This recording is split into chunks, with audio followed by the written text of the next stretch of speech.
Okay, now it's time to talk about how to detect hosts.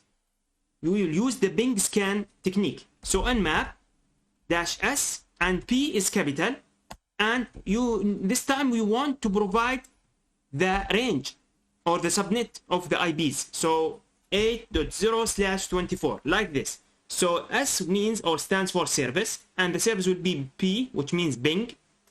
It will send ICMP packets, and it is Internet Control Message Protocol. I recommend you to read more about it, the type of the packets, echo reply, echo request, and so all of that. Just a simple article will do the job, okay? And press enter. Now this will start scanning the whole network inside, or the whole network for this specific range.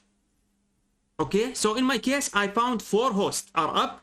As you can see, this is the first host, the second host, which is, this is for the Kali Linux, Kali machine. Oh, sorry, this is for the my Metasploitable machine. This is for the Kali Linux machine. This is some machine on the network.